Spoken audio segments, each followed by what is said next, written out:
Oremos. Grandioso Deus e eterno Pai que estás nos céus, nós te agradecemos por mais este dia de vida que estás nos concedendo. Nós te agradecemos pela vida, por tudo que tens feito por nós e pedimos, Pai, neste momento, a presença do Teu Espírito Santo para estudarmos a Tua Palavra, que o Teu Espírito nos dê o entendimento e também decisões para tomarmos e colocarmos em prática em nossa vida o que nós aprendemos. Pedimos que abençoes todos os que estudam conosco a Bíblia cada dia, todos os que nos escrevem pedindo orações. Tu conheces os problemas que cada um tem, as suas necessidades. Queiras, ó Pai, abençoar em especial Antônio Sabino da Silva, também Dilza Flora, abençoes Márcia Fadini, abençoe Maria das Graças Ferreira, Antônio Albuquerque, Ednair Braga, Nancy Mota, Rosiane, Melry Rodrigues, que pede especialmente por Wilmar, que hoje está aniversariando, que Deus o abençoe. Francineide Fonseca pede especialmente por sua mãe, problemas de saúde, que ela possa se recuperar segundo a tua vontade. Abençoe também Conceição Dias, que pede pelo filho Isaías, que seja liberto de vícios que ele tem e que se entregue completamente a ti. Abençoe também a Jairo Vieira de Lima, dê vitórias a ele, a sua família. Em nome de Jesus, Pai, nós te pedimos agradecidos. Amém. No estudo que fizemos ontem, falamos a respeito de Caleb, que pediu aquele monte que ele havia espiado 40 anos antes e que Moisés havia dito que aquele monte seria dele. E aquele monte era habitado por gigantes, filhos de Anak, mas Caleb, apesar já da sua idade, ele não hesitou em pedir a Josué que cumprisse a palavra de Deus que foi dita a Moisés, que aquele monte seria dele. E assim foi. Josué concedeu aquelas terras a Caleb, e Caleb a possuiu e conquistou, expulsando de lá os habitantes que ali haviam, especialmente os gigantes filhos de Anak. E com certeza essas vitórias e a conquista de Caleb ali neste monte não foi somente pela força dele, foi pelo poder de Deus, foi pela fé que Caleb tinha em Deus, a confiança que ele tinha de que Deus havia dito, prometido que a terra de Canaã seria do povo de Israel. Ele, nessa confiança, nessa força, ele foi e venceu. Havia ali também uma cidade que ele ainda não havia tomado, e ele então, Caleb, ele faz aqui uma proposta. Ele faz uma proposta de que daria a filha em casamento a quem conquistasse aquela terra. Vamos ler Josué capítulo 15, nos versos 16 a 19, nos diz assim: darei minha filha Axa em casamento a quem atacar e tomar Kiriat-Sefer, é o nome da cidade. Otniel, filho de Kenaz, irmão de Caleb, tomou a cidade, e Caleb lhe deu Axa como esposa. Quando Axa se casou com Otniel, ela insistiu para que ele pedisse um campo ao pai dela. Assim desceu do jumento. Caleb lhe perguntou: o que você quer? Ela respondeu: quero mais um presente. O Senhor me deu terras no deserto do Negueb. Agora peço que também me dê fontes de água. Então Caleb lhe deu as fontes superiores e as fontes inferiores. Este relato aqui, ele é importante porque Axa, sendo mesmo uma mulher, ela seguiu o exemplo do pai em conquistar, em querer e conseguir mediante o poder de Deus. Otniel, algumas Bíblias trazem escritas Otniel, outras trazem escritas Otoniel, e ele conquistou a terra de Kiriat-Sefer. E então Caleb deu a Axa em casamento a Otoniel.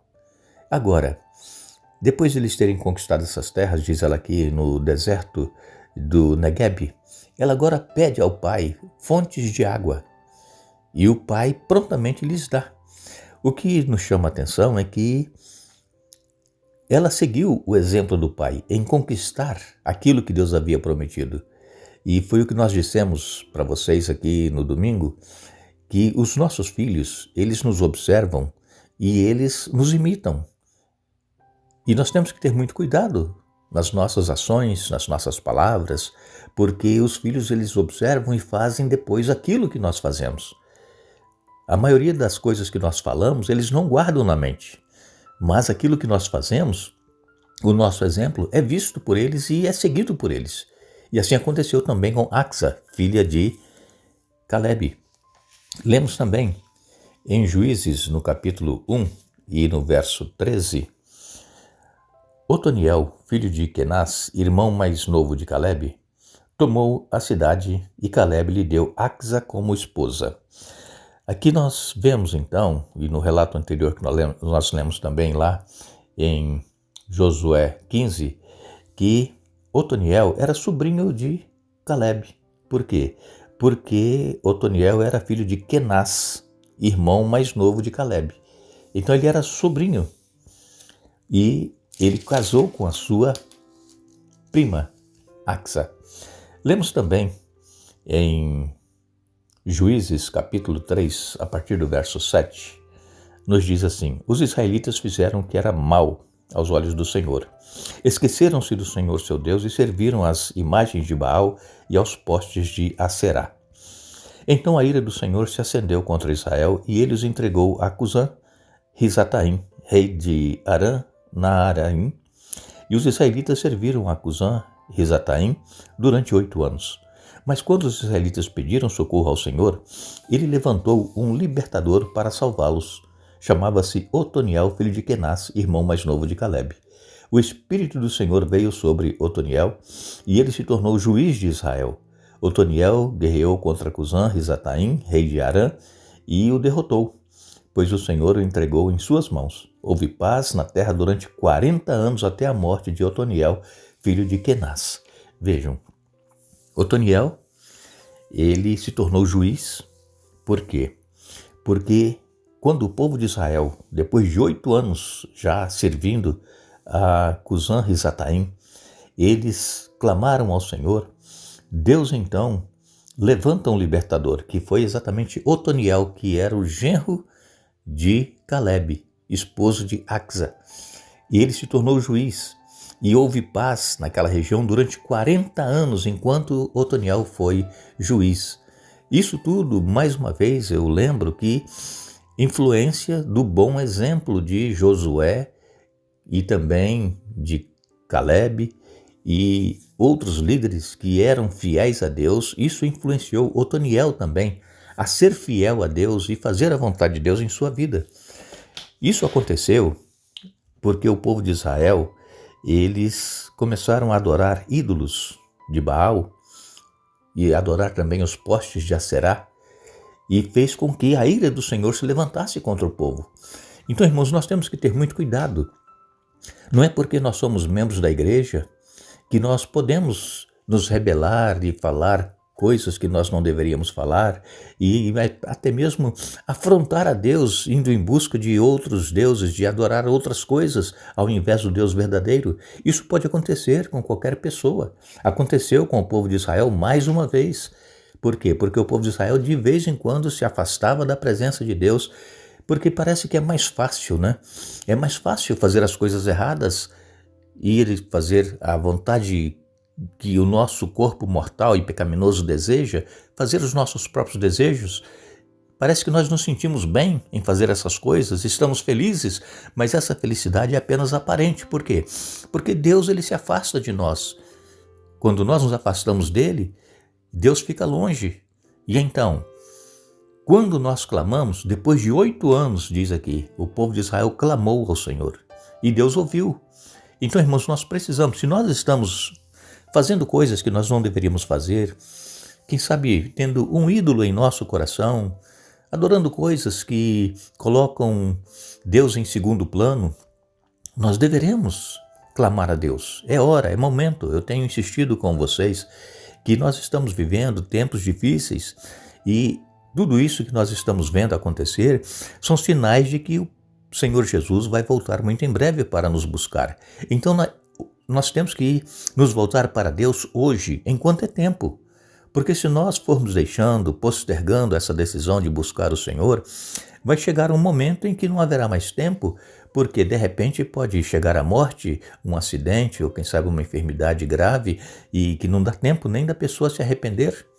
Então nós precisamos conhecer essas histórias que aconteceram com o povo de Israel e tirar lições para a nossa vida e procurarmos andar de acordo com a vontade de Deus. Mas ninguém está isento de se afastar de Deus por uma razão ou outra. Mas quando nós cairmos em nós, na nossa mente, refletirmos e pensarmos, olha, eu não devo fazer isso, eu tenho que voltar para Deus. É hora de voltar para Deus. Nós lemos também, lá no Evangelho de Lucas no capítulo 18, nos versos de 1 a 5, nós temos aqui uma parábola que Jesus contou e nos diz assim: Jesus contou a seus discípulos uma parábola para mostrar-lhes que devem orar sempre e nunca desanimar. Disse ele: havia numa cidade um juiz que não temia a Deus, nem se importava com as pessoas. Uma viúva daquela cidade vinha a ele com frequência e dizia: faça-me justiça contra o meu adversário. Por algum tempo, o juiz não lhe deu atenção, mas por fim disse a si mesmo: não temo a Deus e não me importo com as pessoas, mas essa viúva está me irritando. Vou lhe fazer justiça, pois assim deixará de me importunar. Essa parábola, ela é importante para nós. Por quê? Porque muitas das vezes nós temos também orado, clamado ao Senhor e parece que Deus não está respondendo, parece que Deus não está ouvindo, parece que está sendo em vão as nossas orações. Mas Jesus contou essa parábola exatamente para nos ensinar o dever de orar sempre e nunca desanimar. Problemas nós enfrentamos em nossa vida. Alguns problemas às vezes são solucionados rapidamente, mas outros parece que persistem a vida inteira e nós não podemos desanimar. Nós temos que continuar clamando a Deus. Deus, ele sabe a razão, o porquê nós passamos por certos problemas e quem sabe esses problemas são para nos aproximar dele. E então por isso que às vezes a solução não vem de imediato, mas nós temos que confiar em Deus, que ele é poderoso, de que ele controla todas as coisas e de que ele sabe o que é melhor para cada um de nós.